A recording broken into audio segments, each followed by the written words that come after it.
Hi, ako si Balugs, ang pinasosyal na baluga. Tara, sumama kayo sa ayaw at gusto nyo. Go! Lumipad nga ang mga Cargador Princess sa eWorld Daegu, South Korea para maglakbay at magliwaliw at maghasik ng lagim.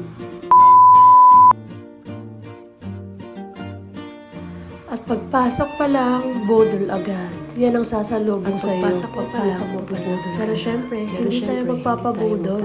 Kay Maring Shein lang tayo magpapabudol. Puro pagpapaganda ang atupagin ninyo. Dahil lang ang paglalagay sa kolorite ang tinatupag ninyo. Ang mga hugasin dito nilalangaw na. Red na... Sa sobrang daldal ko at hindi tumitingin sa dinadaanan. Ching!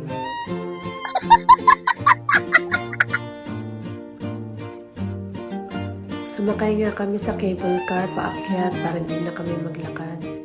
At ito, napakagandang view. Thank you, Lord. Ang ganda mula sa taas pero nakakatakot din siya. Real quick, nasa Hong Kong na tayo. Wow! Hindi pa man nag-uumpisa ang rides, nagutom na agad kami. Kaya ayan, para may susuka kami mamaya pagkatapos ng rides. First ride, Vikings agad, wala nang patumpik-tumpik pa. Parang kami lang yung masaya dyan guys, tapos yung iba tawa ng tawa sa amin kasi ang iingay namin, malala. At itong rides na to, mula umpisa hanggang dulo, puro tawa lang ang ginawa namin. Bukod sa nakaka-enjoy na, sasakit pa ang katawan mo at puro pasakan na kinabukasan. Diyan lahat na nakit ang aming mga katawan, pero super duper enjoy. Kasi nakakalibang siya at nakakatawa yung mga itsura ng mga mukha namin. Hindi mo alam kung saan kami kakapit.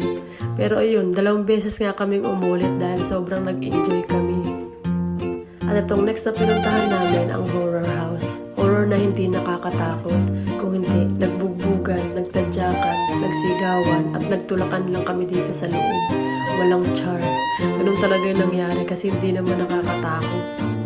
Pupuntahan na nga pala namin itong rides na 360. Ito yung mapapatawag ka talaga ng Lord sa sobrang taas ng rides na ito. Tingnan nyo naman, binaliktad sila pero hindi ako sumakay dyan. Nag-video lang ako. Sobrang tapang ng mga kasama ko. Mapapatawag ka talaga ng Lord. Patawad. Tingnan nyo, pinabalik-baliktad pa sila. Tapos ang tagal-tagal nila dun sa may taas. Ilang ulit. Binaliktad pa ulit. Grabe, heaven talaga. Para ka na sa langit. At pagkatapos nilang sumakit ang ulo dun sa rides na yun, kumain na kami. Dahil lunchtime na nga ito. At gutom na kami. Mga babaho na yung mga bituka namin sa gutom.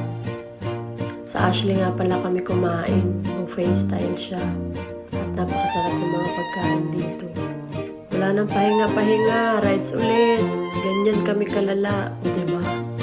Nag-uunahan pa para mga bata. Yung feeling na hilong-hilo ka pa. Pero ayan, nag-uumpisa na naman kayong mag-rides. Nakakahilo nga pala tong rides na to guys.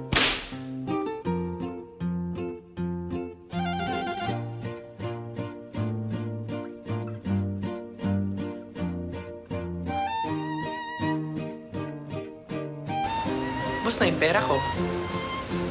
Pero at least masaya ako. Siyempre, di mawawala ang TikTok. TikTok is life. At ito na nga pala yung last na sinakyan namin. Yung babagsak ka sa tubig. Mataas din to, nakakatakot. Pero wala na akong choice kasi nandito na ako eh. Kaya kailangan ko ng panindigan pagiging matapang ko. Sobrang lakas ng bunganga ko dyan kung maririnig mo lang.